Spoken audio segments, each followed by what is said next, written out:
Up mga ka-dragon, nandito naman tayo sa ating dragon fruit adventure. Gagawa lang ako ng update dito mga ka-dragon, no? Para malaman din ng mga nagbabalak na magtanim nitong ating Asunta 5. Tignan nyo itong Asunta 5 mga ka-dragon, sa nakikita nyo meron na siyang flower bud na naman ulit. Hindi pa nga ako nakapag-harvest dito. Marami na naman siyang mga flower bud. Ito ka-productive si Asunta 5. Ito yung mga naunang bunga. Hindi pa ito nag-uumpisang mahinog. Meron ng mga flower bud ulit.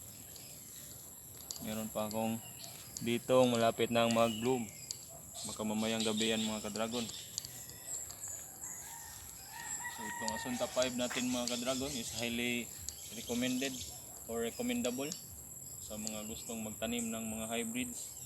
At yung pang productive, pang commercial na mga variety, isalin nyo na to sa inyong listahan si Asunta 5. Dami pang bulaklak dito pa sa ibabaw mga ka-dragon, no?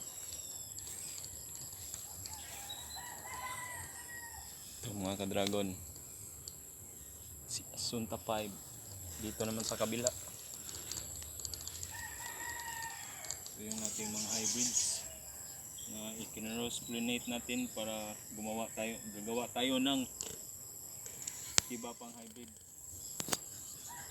Meron na rin tong mga flower bud mga ka-dragon. Ang kagandahan nito ng mga ka-dragon kasi itong kanyang sanga, yung bata niyang sanga, hindi pa gaanong nag-matured. Tapos dito na sa dulo, magbibigay na yan ng flower bud kahit hindi pa fully matured yung sanga. Tignan nyo yan mga ka-dragon. At ito mataas ang tsansa na ito ay tutuloy.